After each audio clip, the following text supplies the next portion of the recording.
I was like tearing up when John was speaking about everything, not wanting to use and doing so much work, but also like having something to live for, you know? It's very inspiring to hear John always. And I'm also proud. You've done so much work, and it's not the fact that you like didn't think about using, it's the fact that you got yourself to where you don't want to use.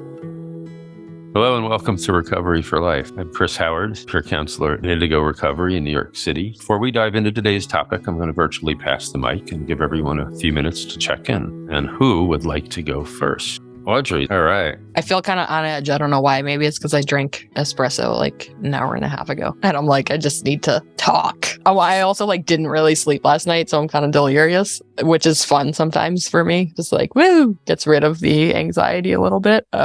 Checking in, let's see. My week was okay. I was kind of just like doing the same thing at work, and I'm in the process of doing a project that it's for another job. It's a project just for the interview process, and I ended up like doing it a bit last minute and misinterpreting what a 6-pack of socks was. I thought it was 6 socks total and not 12 socks total, you know, 1 for each foot. So I designed like a little bit less, and they gave me extra time to work on it. So I got to finish that tonight. It's actually really nice to like do something creative. Like I put it off for so long. They gave it to me a few weeks ago and I like put it off for a while, but it's actually like an amazing feeling to do something creative and have like a project and a prompt. I think that's like what I'm really missing in my creative life is having a prompt and a project. And like, speaking of my creative life, I have been talking to someone that I'm like interested in, and they're also really creative and artistic. So that's like giving me a lot of inspiration. And yeah, I've just been chilling and seeing a person, and, but also not really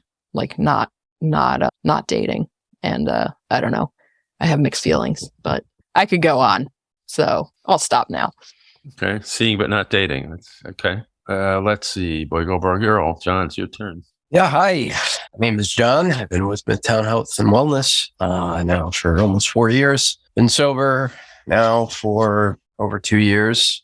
Been off of the Suboxone shot for almost 3 months. Yesterday, I had to take it was my second attempt at this standardized test for my job, which is really hard. I put 3.5 months in of studying, plus all the other months I put in beforehand on the first round. And I felt fairly confident that I was going to pass this test. And unfortunately, I did not. It was quite a defeating feeling. And I was really beside myself and disappointed and upset that I didn't pass. I don't think it's a matter of intellect. It's just these tests are just designed this way. And I'm going to have to talk to my boss about it. It is something that I am supposed to complete. You know, I'm supposed to be licensed in this industry, even though I'm a software developer. I need to be a registered person or compliant for the company.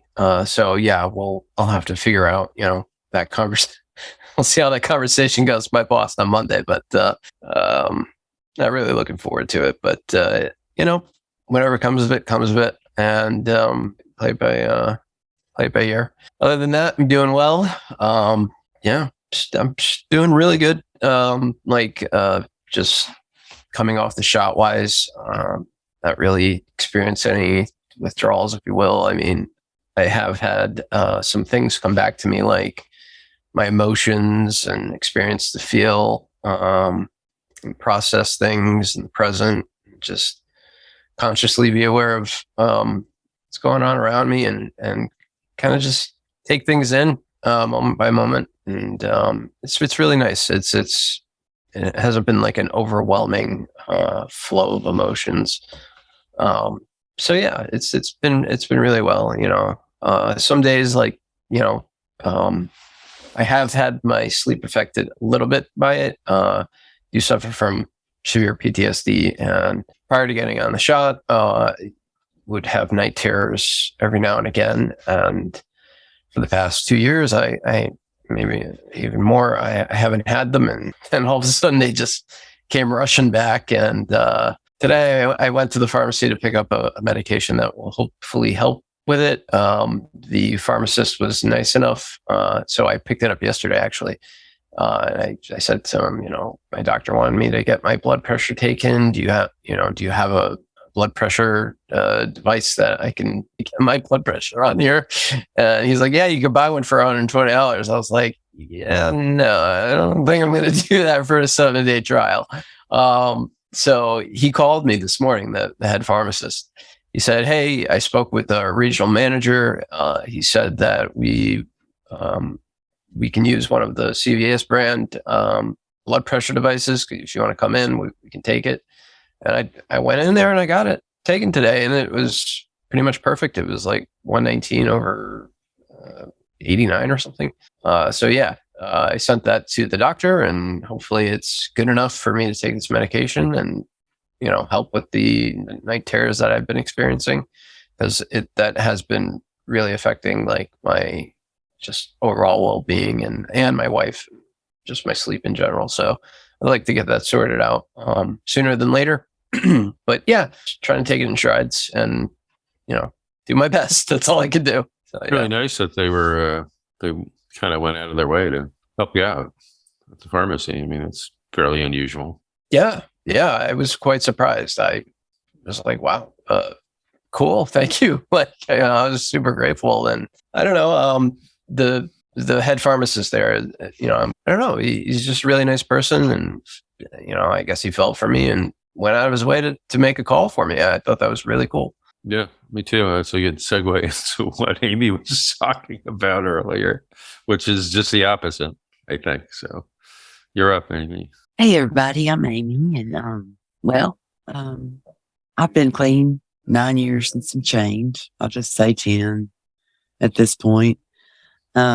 It's, I'm going through some things about my medication, not being able to get it filled, and they filled it 1 week and then now they're not going to fill it the next time I go. So I'm really apprehensive about that and just trying to figure out what to do about it.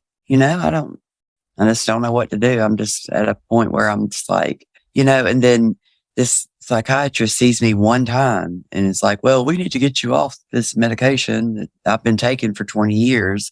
That's been fine, works great for me.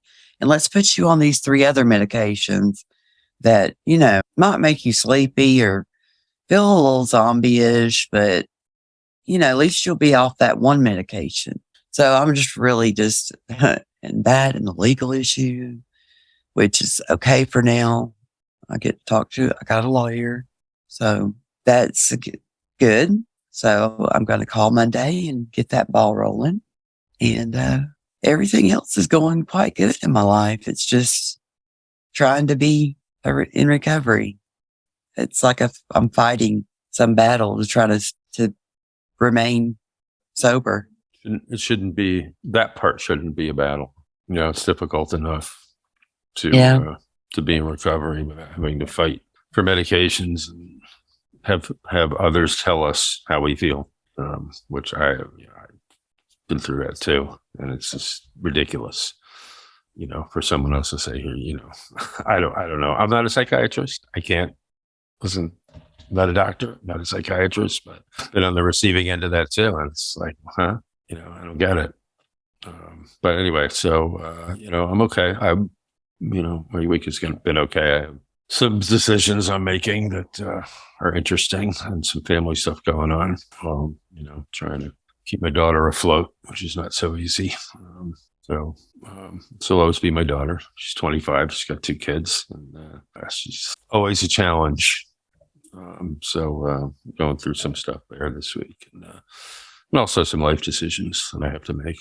But I'm reaching out for help, as always, to anybody who can jump in and who knows more than I do, which is the bulk of the population. So anybody I can find that can chime in on what I'm going through, I'm reaching out to. Interesting stuff, and problems I never thought I'd have in my lifetime. So that's interesting too, which I may bring up.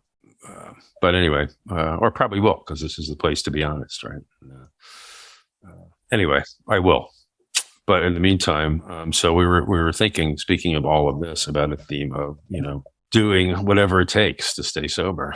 And sometimes it's a lot. Sometimes it's simple, sometimes it's not so simple. I think personally that, like I was just saying, the more help I can get, the better, from whatever source I can get it from. And that could be doctors, it could be you guys, it could be meetings, it could be who knows where. Whatever it seems appropriate at the moment. And some things, I mean, I think I'm going through with my kid. I don't know. There's nowhere to turn for advice. I just have to do what I think is right. And that's challenging because, that's a letting go thing. That's a tough one, kind of getting to that place where we have to split a bit from what we've been doing. So it's hard. That's a hard thing for me because it's been a long road and she's had a very difficult time of it, really, since she was 3. So it's hard. So that's kind of my deal. So if you guys want to, let's see what's going on in the going to any lengths to stay sober department. And then we'll see where the conversation goes from there. You're up, Audrey. Go for it. Yeah, something just sparked in my brain about I guess the topic of going to any length. Like recently, I don't know, not recently. I guess all the time. Not all the time, but let me just get to the point. I feel like sobriety is a mindset as much as an action. So you really have to watch yourself when you start slipping, because even if you're not using, you can still be on the path to possibly using. And you just have to keep that in check at all times and realize what feelings you're feeling and events and emotions that trigger you. Because it can spiral from one thing and happen so fast. And I was talking earlier about how I feel like maybe I have some kind of borderline personality disorder, because a big thing with that is I've been diagnosed with OCD and more recently bipolar disorder, but I think that maybe I'm more aligned with the borderline personality disorder, because it's about feeling. For example, you can feel really happy and excited 1 minute, and then maybe someone will say something to you or something will happen, and then you just get at least I can get this feeling of deep despair, and we'll stay in bed and ruminate on those feelings. So I think it's important to just I'm still really working on this about sobriety being a mindset, and I do have a habits of letting other people kind of control how I feel, obviously not literally, but other people's actions and what they say, and especially I don't know, maybe as of recently, maybe kind of romantic interests. I get really emotional and sometimes attached. And so I really let those moments kind of control me. And back when, I mean, it wasn't that long ago, but back when I abused, I took one more Suboxone pill, and when I was going through a rough time with a romantic interest. And you just have to watch what the signs are. I'm still obviously learning how to do that. And I don't know. I in this moment, obviously I feel very reflective and I'm aware, but sometimes when seem like they're happening so fast, or your emotions come on so fast that it's hard to control. It's everything goes out the window. So that's why also you need that support system. I don't know. I reached out to a lot of people, and not even just the sober network, but my siblings and my parents. And so I'm so glad you brought that up, because you're so right that I was told early on in recovery that the relapse happens long before you pick up the substance. And that your mind starts changing, your thoughts start changing, the whole process starts changing. And you're right, but you did the right thing. You reach out to people, right? And you say, here's what's going on. I got to talk about this. And man, it makes a difference. Knowing that those people are out there. Sometimes a text is enough. I mean, we do a lot of texting these days. sometimes just texting that to somebody and letting them know what's going on, at least you put it out there so you're not keeping it to yourself. It's the worst thing we can do is keep that stuff inside, not talk about it, not share it with anybody. And that was so good that you brought that up. I'm really happy that you shared that, because it's incredibly important to know that it is a mindset. Sobriety is how we feel. It's how we feel about ourselves. It's not about how others see us. It's not about substances. It's not about any of that stuff. It's about how we think. It's about how we live our lives. Yeah. And like, at least for me, like I did one thing this week that, I mean, I'm proud of. I was going to say I did one thing this week that I'm very proud of. And like, that's not the only thing I'm proud of this week. Like I did the project, whatever.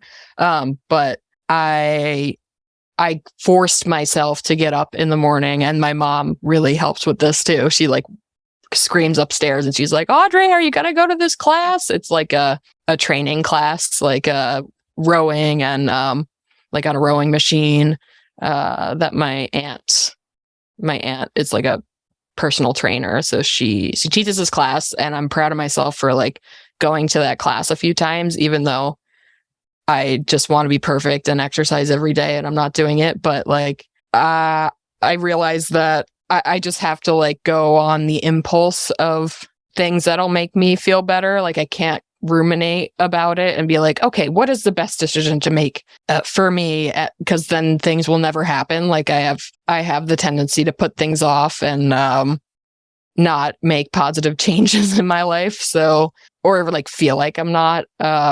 So yeah, I don't know. I guess the point I'm trying to make is like dealing with sobriety, you have to make positive changes in your life and make healthy decisions. And it's really just like, for me, I have trouble balancing my emotions and like going back and forth between like feeling bad and feeling good and feeling whatever. So I really just have to like not think and just do, which, that's not the best advice for everyone, because if you're not thinking about the consequences, maybe you'll use or do whatever. But in terms of like waking up in the morning and going to a workout class, like that's something healthy for me. So I just think that if I just sit and ruminate about it, then it's not gonna help anything. And hopefully I'll get used to doing more things that will help mental and physical health. I agree. The overthinking doesn't really help. I think in the new Top Gun movie, they say, just think, just do, don't think, right? Don't think, just do. Is that what it was? If you ever worried about it, just think about Tom Cruise. The right answer. Who's up? Sure, I can go. I mean, yesterday after I got out of the exam, I put like so much time, effort, energy into studying for this test. Second time in a row to fail it again, and now have to go back to my boss and be like, I didn't pass it again. And you're allowed a third time, but it has to get upper management approval, and I'll have to pay for it. I don't know, the feeling that I got when I got, it tells you right away after you complete what you got. And I only improved 4 points, and I couldn't believe it. I was astounded. And I had a swirl of emotions. I wanted to cry. I wanted to punch a hole through a wall. I just wanted to scream at the top of my lungs. I just wanted to explode. Like I didn't know like what to feel. So I went to the bathroom. I took a deep breath, regained my composure, left, and immediately called my dad. And I told him, like, I failed it again. Like, this is unbelievable. Like, I can't believe it. I had been, I went through 3 different books. I went through 3 different testing batteries. Even with all the preparations in the world, it didn't, it felt like it didn't matter at the end.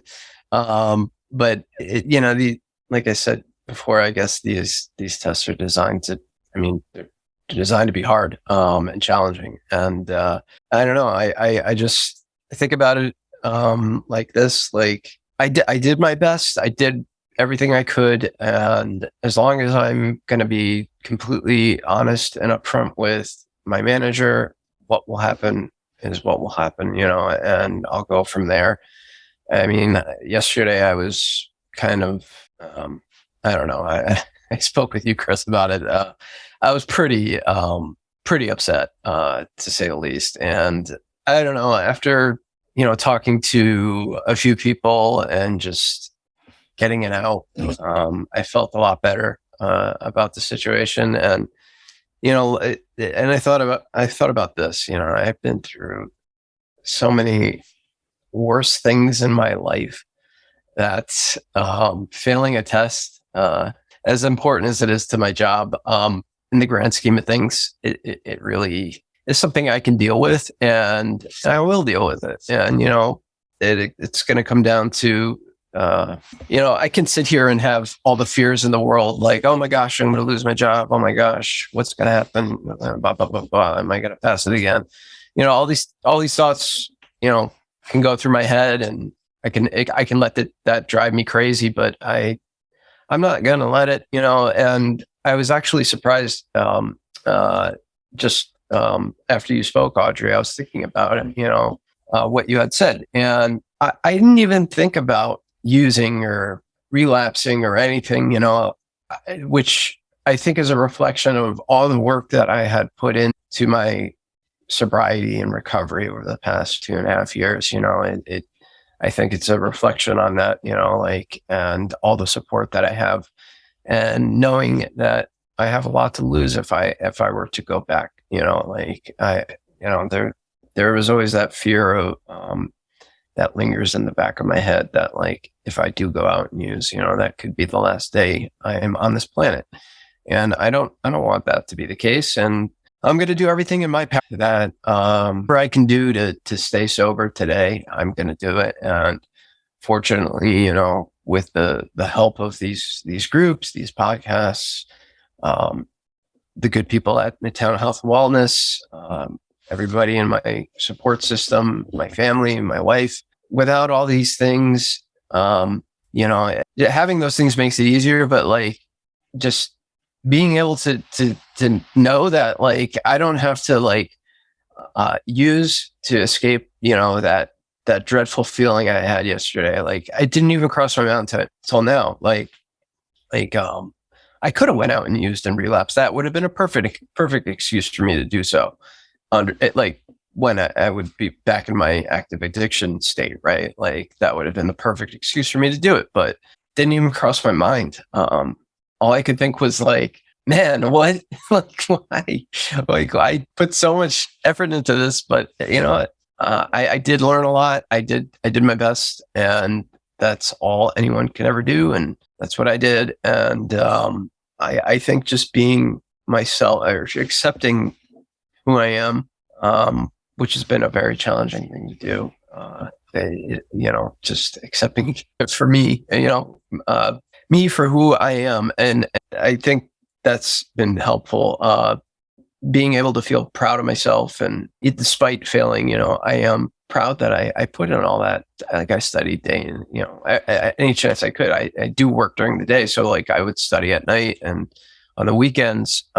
So, with all that said, I think that, like, going back to actions, and state of mind, right? Yeah, that is super important to staying sober. Like, I think, my experience, while not unique maybe, but, I think it does shed some light on what, a lot of work, can do, putting work into myself and my sobriety, and it has helped me, combat that, escapism. That's the only word I can think of. Like, like, I would just want to escape from these awful feelings, and like, being ashamed of failing, and like, having to deal with it. I got to deal with it. It's life. Life is going to throw, crap at me, and I'm going to have to deal with it. There's going to be good days. There's going to be bad days. As long as I'm alive on this planet, and sober, and I can do it, I'm going to do it. And that for me is what, drives me to stay sober, is just the will to live. Really, at the end of it, like, I want to live, and if I want to live, I need to stay sober. So that is just always just a thought that, is with me, and I want to continue to keep it with me. And if I have to, attend groups for the rest of my life, I don't, whatever I have to do, I'm going to do it. That's what it boils down to. So anyway, I've gone on enough. I'll let others go. I hope I can attend groups for the rest of my life. I think what we're going to just very briefly jump in and say that what you were talking about and what Audrey was talking about, this is emotional sobriety. This is not the substance abuse part. This is when, like you said, acceptance of self, right? This is me. This is who I am. I'm going to be honest about it. And that's emotional sobriety. That's incredibly important. There's nothing to run from there, right? It's very cool. Amy, you are up. I'm going to shut up. Oh, I just wanted to say that I really need to hear that today, that, I've been through a lot worse in my life and I made it. This isn't these things I'm going through now. It's not the end of the world. It's just good to hear that, John. And I, for one, am proud of you, because it has to be some just very hard test, because that's just ridiculous. But anyway, I know that the work you put in, and I'm just very proud of you, and proud of you for not even thinking, like you said, it didn't even cross your mind. So that, like you said, that does show the fact you put a lot of work into yourself, and I have too. And I started seeing myself kind of slip back, and I'm like, we got to get those reins in, because we know where this will be headed, and we don't want to do, like you said, we got a lot to lose this time. It's not just us anymore. We have families, and it's just not just us, and we have people that depend on us and count on us, and we just have to keep fighting that fight. And just like me, it just seems like I'm in the Bible Belt down here, and they just don't want to help me. Like that, I feel like they'd rather see me go back out on the street and try to get medicine, or I just I'll never understand why it has to be so hard to get help. And why do I have to change doctors just because COVID threw us in a big mix? So therefore now I have to just, and that I'm just really upset, and I don't understand. And I would love to be able to speak with someone in the DEA. I honestly would. I really would. And I've been thinking about that a lot. And so I'm going to start Googling and just start trying to see who I can speak to, like up in the government or something, because it's just getting ridiculous down here. And I'm just trying to keep fighting every day just to remain sober. And it gets very tiresome, and group is very important. It has added so much and enriched my life. I didn't have it for years. I just didn't even, I thought, nah, I don't need it. But it really brought a lot to my life, and y'all have. And you give me the will to keep going. You really do. So thank you. Glad you're here. Thank you for being here. And yeah, why not? Try to talk to somebody in the DA. I mean, what the hell, right? I mean, people, we need to do this. If things aren't working, we need to advocate for ourselves and for whoever else is out there who's not doing it. Because there are plenty of people who are just going to sit back and just wilt and fall apart. And that's not fair. Nobody deserves that. Nobody deserves to be treated that way. And unfortunately, there are things that we don't have control over, but it doesn't mean we can't fight for it. I don't know. I mean, I've been in the fight all my life, really, for different causes. And it's tough, man. I'll tell you what. It's tough to go up against the government, the court system, pick something. I've been in those fights, and it's challenging. It really is. And it's also an uphill battle. It really is. I've been in some situations where, trying to facilitate change, and you realize that it could take 30 or 40 years for something to kick in. But if you don't do it, if nobody does it, it's never going to happen. Right. So, it may not, sometimes we have to do these for others. We have to do this because somewhere down the road, somebody else is going to benefit from it. Who knows? It's pretty altruistic, but what the hell? Right? Who else wants to jump back in? Go ahead. Oh, yeah. I was just going to say something quick. I don't know. I was like tearing up when John was speaking about, everything. Yeah, just like the not wanting to use and doing so much work, but also like having something to live for, like, I don't know. It's about the grander, not the grander things in life, but like it's about the things that actually matter. And I know a lot of addicts struggle with mental health issues, and some of those mental health issues can be like anxiety and depression, and that's all about being inside of your head or feeling like you're out of your head and disassociating. But like, yeah, I don't know. It's very inspiring to hear John always, and yeah, I'm also proud, and it's just really important to hear that kind of stuff. Like, you've done so much work, and you don't want to sacrifice anything. And it's not the fact that you like didn't think about using, it's the fact that you got yourself to that place that where you don't want to use, where it's like doesn't come up at all. Because you just seem very, I mean, you are very motivated and good peeps. So yeah, I was gonna say something else. Oh yeah, I've also been like slacking on like the groups, staying late at work and making it late to Tuesday group, and then going to the exercise class, and then taking a nap, and then not making it to Saturday group. But I should really get back into it because it would help a lot. It's really important, and it always makes me feel better. And I don't know why. I am just like, need to get my shit together. I always feel like I need to get my shit together. But anywho, Don't feel bad. Don't feel bad. Don't beat yourself up about it. And you're right, Audrey. Jobs come and go, but they are kind of incidental, right? In the scheme of things, there's plenty more where that came from. And I'm not saying that these things aren't important, but you're right, John. There are other things that matter more. And who knows, what's going to happen when you go in, when you talk to your manager. I mean, it might be something you don't expect. Who knows? Sitting around and dwelling and wondering doesn't help either, right? Like you said, I think you're going to be fine.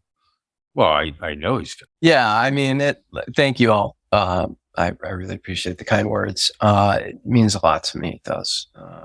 And just being here means a lot to me, to be able to partake in this and just, I don't know, just be part of this special group and interact with each other and talk with each other. And I don't know.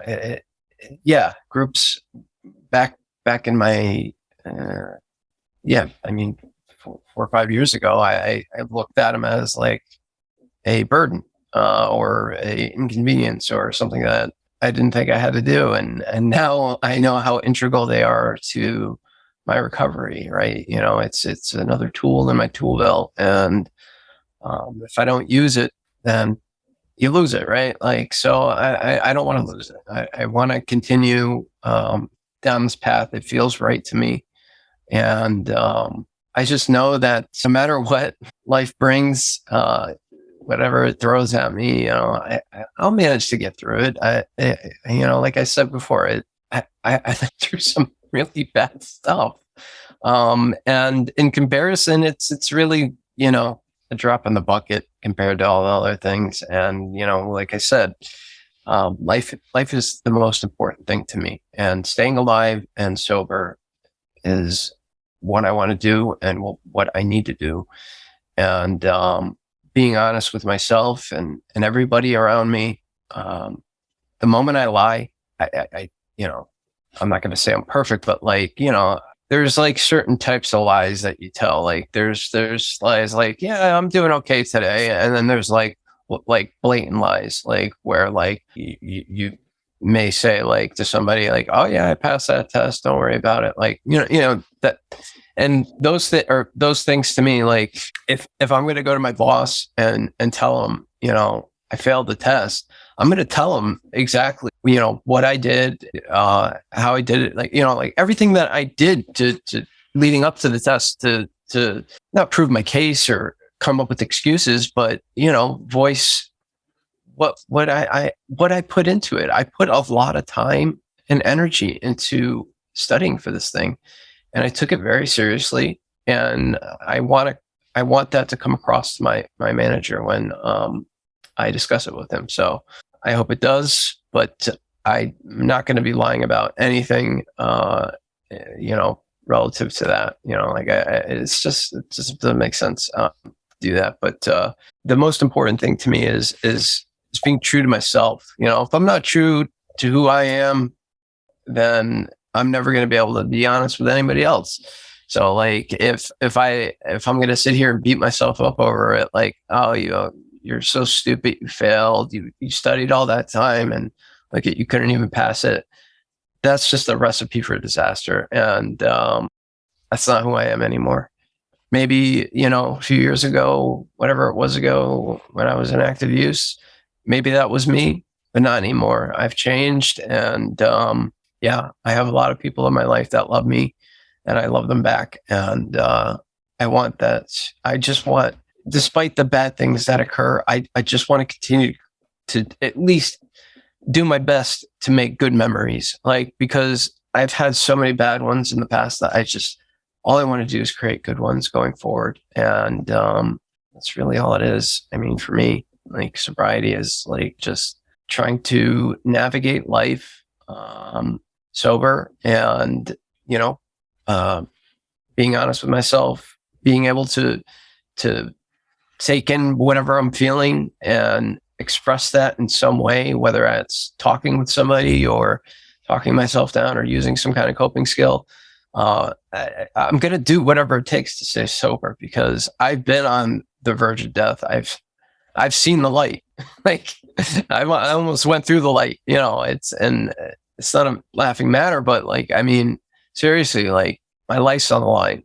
This disease is dangerous. It's a dangerous disease, and the drugs that are being peddled today can kill you in an instant. And I'm not going to risk it. I'm not gonna. It's just not worth it to me anymore. And I don't know. Even being off the Suboxone, like still, like I fight it. I fight it every day. I fight that thought every day, and I make a conscious choice every day when I wake up. I say to myself, I'm going to do my best today and I'm going to try to make the best of it. Whatever comes at me, I'm going to deal with it.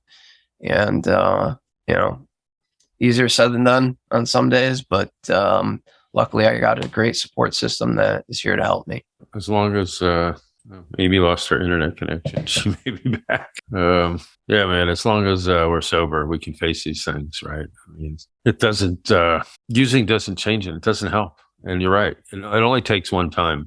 And then a life can be lost. It really doesn't take anything. I think you're doing everything right, going in and being honest. The biggest lie ever is when, we get into these situations. People say, how are you? And you go, I'm fine. We're never fine. There's no fine, and honesty is what it's all about. We get to do that here. We get to do that in lots of places in our life. I mean, the beauty of all of this is that we get to take what we do here and judiciously take it out into the world. And we learn to be honest in our lives, not just in here, but out there too, where it really matters. We don't want to lie to people. We don't want to pretend. We want to bring our honest selves to all of these situations. And, we can let people see who we are. That's okay, because we're good people and we can let people see that. We don't have to be deceptive. We don't have to pretend to be something we're not. That's a lot of learning to do. Because certainly for me, I spent a good part of my life trying to be something that I'm not. And it doesn't work because I can't be that. I can't be something I'm not. And it's a lot of effort. It's a lot of work. It's a lot of lying. It's a lot of living double, triple, quadruple lives, trying to be so many different things for so many different people. And it's not sustainable. But honesty is sustainable. If you're honest, you don't have to remember what you said to somebody because it's the truth. Right? I don't have to remember what I said to you or anybody else because whatever it was, I was honest about it. And, if they bring something up that I said, it's like, yeah, okay, sure, that was me. It's all good. And I'm accountable. I can own my mistakes. I can own anything that happens. And it's a freedom. It's a freer way to live. Addiction is a prison. Those lies are a prison. And honesty is freeing. It allows us to be who we are all the time in any situation. And I think that in that, whatever comes of that, we'll be okay with. Yeah, I agree with you, Chris. I think for me, overcoming some fears. I think there were more like fears of myself, right? Like, and just negative thoughts and feelings about myself, and I just beat myself up and over the years, and it was a very, very unhealthy lifestyle that led me to near death. So yeah, just going forward, like I said, I don't want to live in that fear. I don't want to live in that constant lying to myself or anything like that. It's about being me. I don't know. I think I'm a good person. Like I know, like I don't want to sit here and say I'm a good person because like I feel like that'd be narcissistic. But like I think my actions, speak for themselves, right? And I hope that We'll all vouch for you. Don't worry. yeah. But what I'm saying is like like I'm kidding. We know you're a good person. We know you're a good person. I try to speak through my actions, right? Instead of like some lies, or some false identity that I'm trying to project. That's unsustainable. It's a living prison, and it's a liberating feeling to finally be able to accept myself for who I am, and just continue with my life and try to make the best of it. And like really, like I just want to be happy. At the end of the day, I just want to live a happy life. But I know that life is challenging, and it can be very hard sometimes. But that's why we have loved ones and support systems and all these things that I neglected for years that were there right in front of my eyes, and I just failed to acknowledge or use, or maybe I had some delusions in my mind that said, oh, you're the black sheep of the family. You're never going to become anything, right? Like, that's the lying to this oneself. And once I got past all that, it became easier for me to start actually feeling things I feel today. Like being able to not succeed at something and not tear myself up over it and go use, like I think that's a really big step in the right direction. I agree. And I also agree with what you said earlier, which was a while back about being part of this larger whole, being part of something else, because it's a tough sell, getting people to be part of a group, be part of something else, because, we get sober. I did too. I was like, I don't need anybody. I can do this by myself. I got this. Right. I got this. And I said that for 8 years. I said that, and I kept relapsing over and over and over and over again because I didn't got it. I didn't have anything, but I was too proud, too embarrassed, too whatever, to reach out for help and say, hey, I can't do this. I cannot do this by myself. I need help. And that's the hardest thing any of us can do. The hardest part of all of this is saying, I need help. Please help me. Wherever that is, whoever you say that to. And it is so hard to do that. But once you break through that wall, things start to change, because there are people on the other side of that wall waiting with their hands out to say, yeah, we're here, man. Come on in. Yeah, I was gonna say that about how you just have to kind of give up, not give up, but like give in to the feelings of, I don't know, not wanting to be helped, and just like let go for once, and accept that you need the help. That's like a later step, but also, I don't know, it's just stop trying. You have to stop trying to control every little aspect of everything, and part of that control is like thinking about drugs all the time. Where am I going to get it? How am I going to do it? When am I going to get high? Am I going to get sick? Like, you just have to like give in to something other than yourself. Surrender is the magic word. Yeah. We surrender to, and for me, the first thing I surrendered to was my addiction. And I thought, well, this is it for me. I'm just going to die this way. And that's my life. I give up, wave the white flag. And then the next surrender was to the groups, the programs that I need help. Someone help me. And that was a much better way to go, because I found that there were a lot of very warm, caring, loving people on the other side of that who were very, very willing to help. And I think Audrey brought up the other point that there's two parts. For me, there's two parts to asking for help. One is that moment when you reach out and you say, I need help. And then part two is then accepting that help. Because I was also in that place of, yeah, I need help. And then people would offer, I went, well, I was just kidding. I don't really need help. I'm okay. I can do this. I was all, I just, and I kind of back off, and I did that over and over until, I finally said, okay, just tell me what to do, because this is just not working. Yeah. Sometimes you can give in or surrender and then ask for help, accept the help. And then in another instant, you can have another issue and then not want any more help with that issue. And you have to surrender again. But yeah, that's why it's working at it. Be persistent. Yeah. It's daily. Like John said, it's every day. Persistence. It is. Yeah. Being persistent. Surrendering, asking for help, accepting it, applying it, all those things are important. But one thing for me that I found important was also surrendering to the fact that I don't have control over everything, and that, what life is going to throw at me, it's going to throw at me. And, this is where my higher power comes in.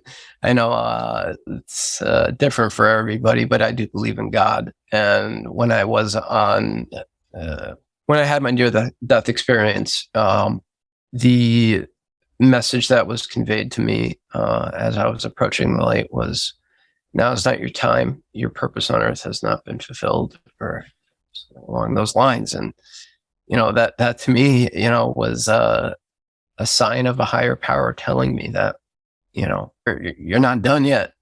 It's like something is not done for you on earth, and I needed to get back to my body and do that. And it's that was one of the scariest things in my life, was just coming to terms with that, and all the repercussions that it had, emotionally to my family and me. But I do pray, and I do believe that there is a higher power out there that, some seemingly looking over me, and has some overarching I guess idea of what I should be doing with my life. But I don't know. I kind of take it in strides and just take in what I can, and whatever help I get, like the thing with the pharmacy, right? Like some days, I'll get the pharmacy that won't fill my prescription, and some day that, at the pharmacy will get me a freaking blood pressure machine, so that is the higher power that I'm talking about. Like, that is beyond me, beyond my comprehension, why somebody would do that for me. Or, I think that's important too, to point out, like acknowledging that kind of stuff. Cool, man. Well, I think that we have, somehow burned up an hour and 15 minutes, because it's already been almost an hour. And maybe we'll go around to do a little gratitude. Amy, I'm glad you found your way back via a different internet connection or whatever. I like those glasses, Amy. Are those new? Yes, thank you for noticing. Thanks. They're so cute. Where did Because I was kind of hating sorry. on them. Sorry. That's okay. Thanks. Yeah. I like the I Komodo also went as well. darker. Oh yeah. Oh, thanks. You It's did a it. Komodo, right? Is that a Komodo? I don't know. I can't. No, it's a blouse, but Yeah, I'm liking that it too. looks like it. Yeah. Amazon girl. Like, You look great. Amazon. I love it. I just All right. sometimes retail therapy helps. Mm-hmm. Yeah. Same. All right. Who's going first in the gratitude department? I'll go. Okay. All right. Amy, you go ahead. Go for it. I'm grateful for all of you, of course. And I'm grateful for my husband and my daughter and just my family. They're good people, and I'm glad to finally be with some good people. And I'm grateful to be sober today. Because, I mean, it's what I'm going through. The old Amy would have been like, heck with this. But the new Amy's like, no, I got a lot to live for, and I'm going to be here. So just grateful to be alive. Thanks. Thank you. If we're sober, we have a fighting chance, right? John, your turn. Yeah, sure. I'm grateful for this podcast and our listeners and Amy, Audrey, Chris, all y'all. I'm grateful for my wife, my family, my sobriety, and the drive that I have to stay sober. And alive. There's so much more that I have to live for. I feel like so I'm grateful for that. Thank you, sir. Audrey, you are up. Yeah. I think I'm grateful for recently, like the emotions that I'm able to have while being sober, like even though not all of them are pleasant, and I do experience a vast variety of emotional depths and peaks. I think that I'm glad that I can at least live through it without being in a daze and, I don't know, at least feel something. So, yeah. And I'm grateful for everyone here, of course, and grateful that everyone is so good at listening and communicating, and hopefully, well, I'm sure that you're all taking what love you have here out into the world. So I'm grateful for all that stuff. Very cool. I am grateful for all you guys. Always, always, always, always for showing up, being here and being part of what it is that we do here, this thing. And, I'm grateful for my family too, and my crazy kid, my other kids, I don't know. I really have to, I don't express enough gratitude for them. I don't think ever. So I think I need to start that.